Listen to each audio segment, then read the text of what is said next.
want to ask you about Reince Priebus, because you've been involved in debates, debate prep, debate negotiations. Right. And here you've got the Republican chairman, I would say understandably miffed about these Hillary Clinton films, one a documentary, the other an entertainment film, right, which is, you know, all about a bad idea. A movie. And, a bad idea. A lot of news people would say, including NBC News people, including Chuck Todd and all the rest of us, a really bad idea given the timing.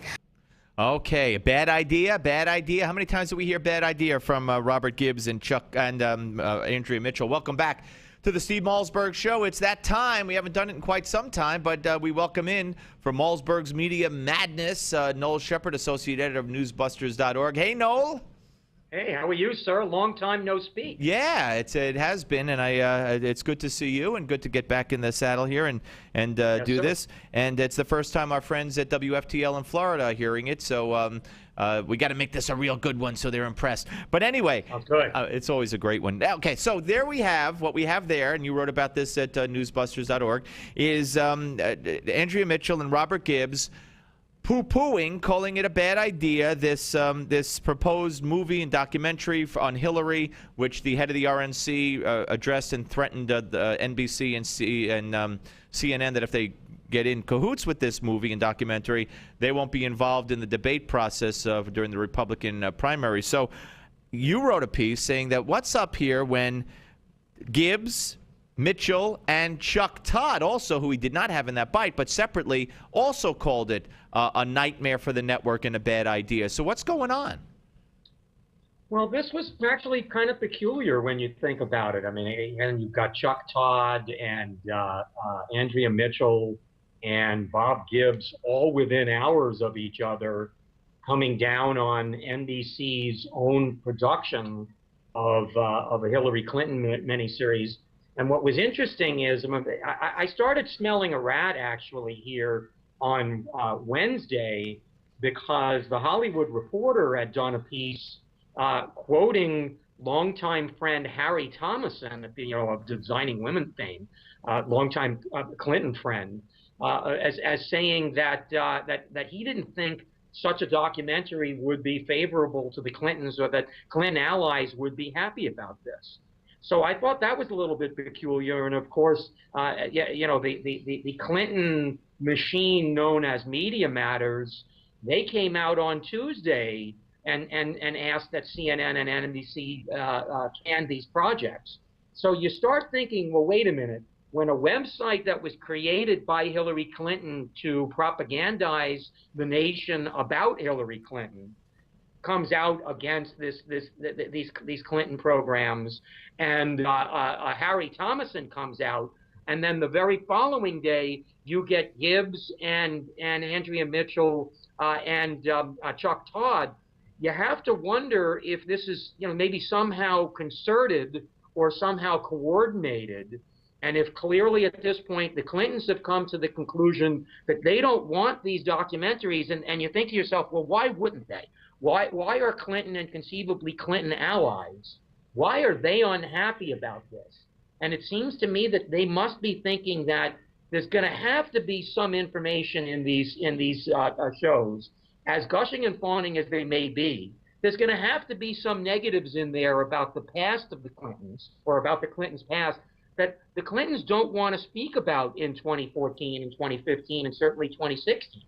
And also you have to think that the media, MSNBC in particular, they don't really want these documentaries out there or these shows out there because it prevents them from controlling the message. It's conceivable at this point. These folks probably think Hillary's got it wrapped up.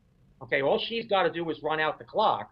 And if they can continue to control the message, well, then she's going to be a shoo-in in 2016. They must think that these documentaries and this miniseries aren't going to help, so they want NBC and CNN to pull them. Yeah, very interesting. And you're right. When all these things start happening all of a sudden, they must all be reading from some script, and that script most likely came from Hillary's people.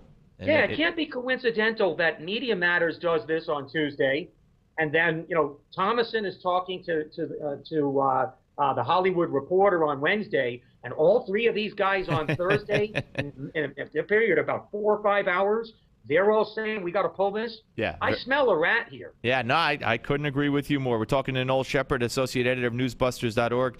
Here on the Steve Malzberg Show, let's move to the interview earlier in the week, Jay Leno's show, Barack Obama. Now, you and I have played and talked about sound bites such as this over the past few months. I guess since Leno found out that he was being let go. Here, for instance, is cut number 9.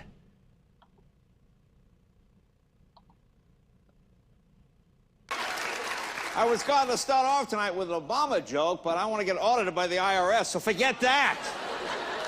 Well, you hear about this? The IRS has now admitted that they targeted conservative groups for extra scrutiny. That's why Mitt Romney wanted to be president so bad, huh? Keep the IRS off his back, of course. Boy, time moves so quickly. You know, sources say that soon the Obamas will have to start looking for a place to live after they leave the White House. And they think he's planning to go back to the Chicago area. They're looking for a house with 2 stories. 2, which is 10 stories fewer than Benghazi. That's amazing. That's amazing. That's amazing.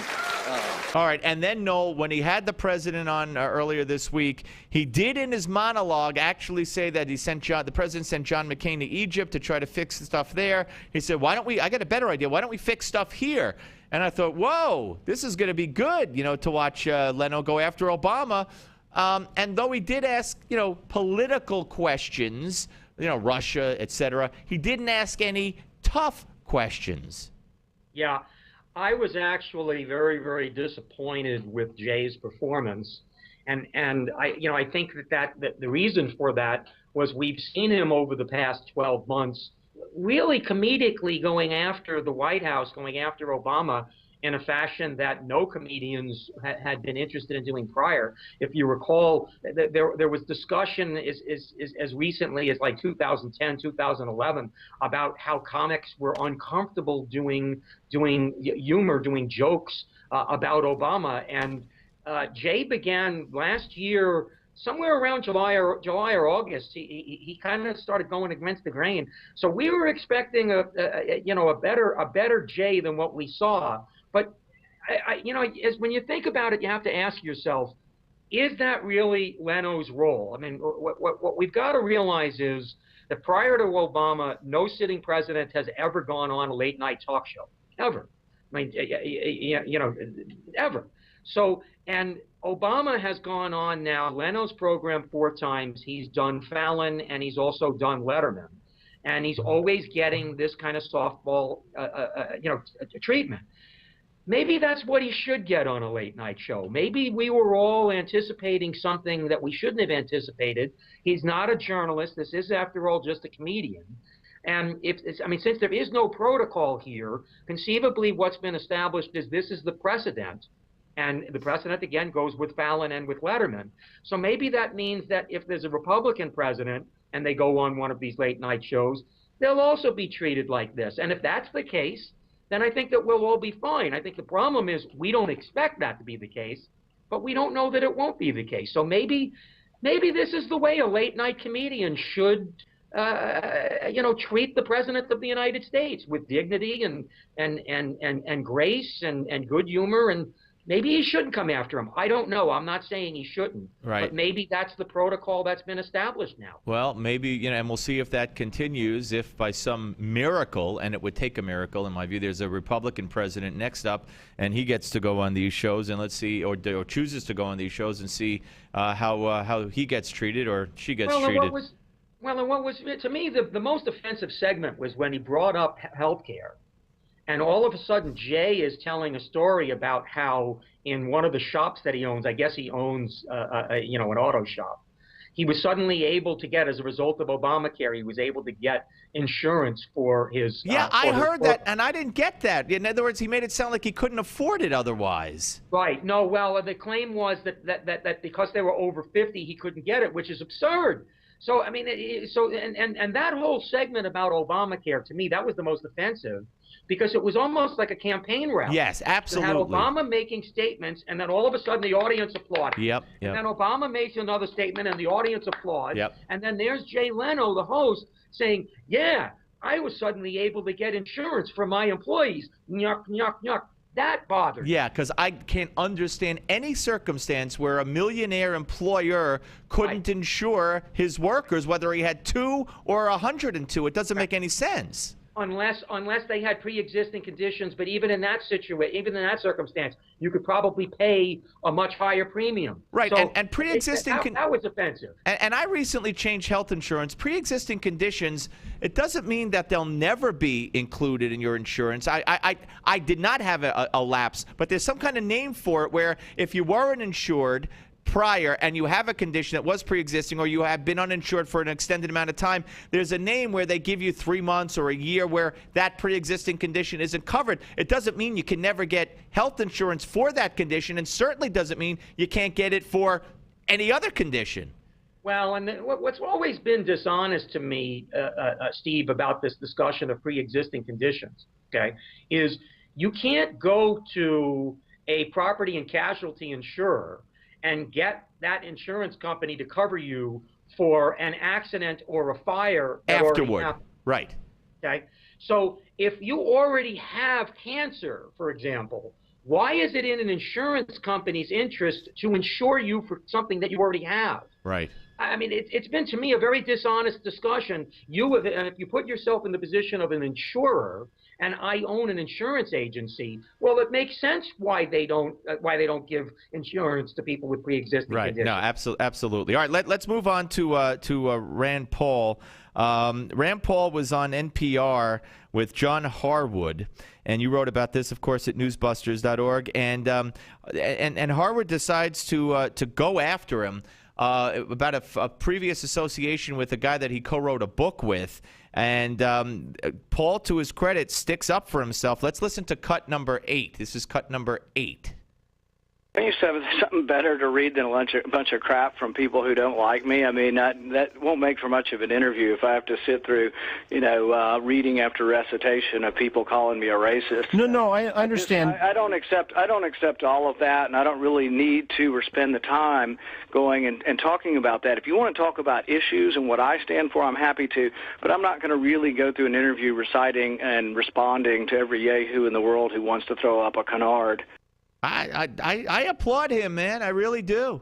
I do too. And as I wrote about, I think he needs to get used to this and not necessarily get better at defending himself, because that was just spectacular. But I think he has to be prepared, because clearly the script was written last year, and actually it began in 2011. The media goal now is going to be to kill, and I mean that figuratively, not literally, to kill every possible conceivable Republican presidential nominee, every candidate. We saw that with Herman Cain. We saw that with Rick Santorum. We saw that with Mitt Romney. We saw that with Michelle Bachmann, Newt Gingrich, etc. This is going to be the goal, is going to now kill, and again figuratively, all of the potential candidates going in who likely will be going up against Hillary Clinton.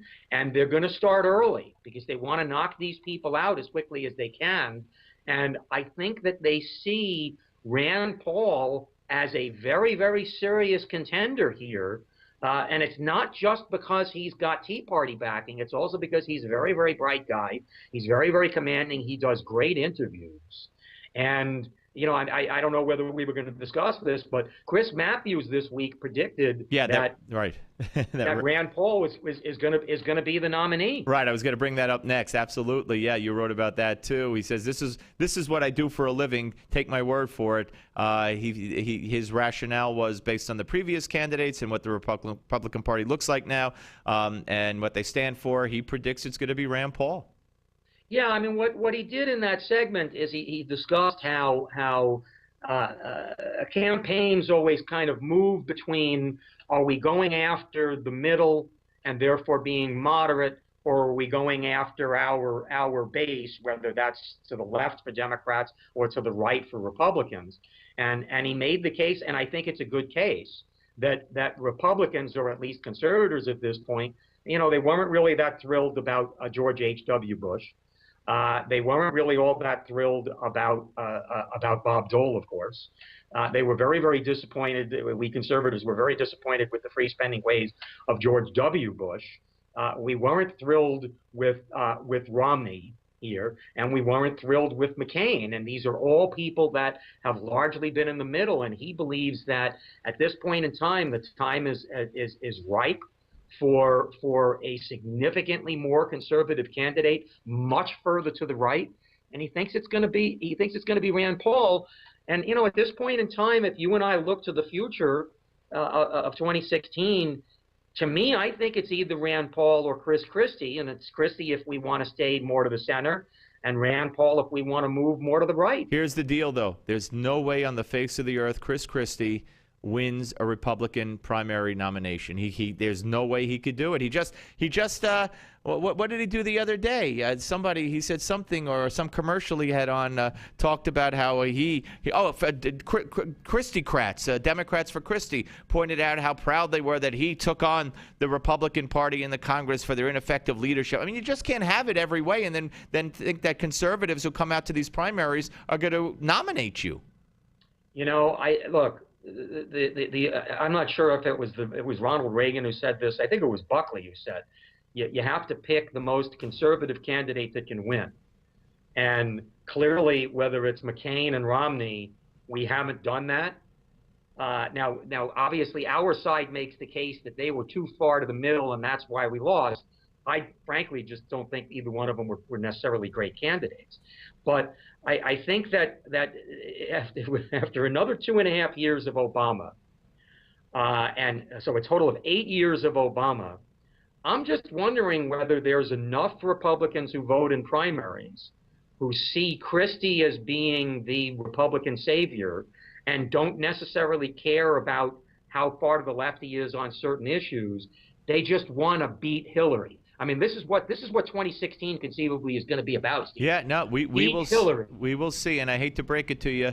I know you made a little tiny itsy bitsy mistake, but I don't want to depress you. But I bring it up only because it is depressing. It's another 3.5 years, not 2.5 years. No, but what I meant was no, and I agree with that. But I meant 2.5 years, and then we're beginning to go through the primary. Okay, sure, absolutely, right. yeah. But right. he has an extra year there to do that damage to this country. Hey, Noel, great to talk to you, my friend. We'll speak to you next time. Sounds good. Look forward to it. Thank you. Noel Sheppard, ladies and gentlemen, associate editor of Newsbusters.org, here on the Steve Malzberg Show.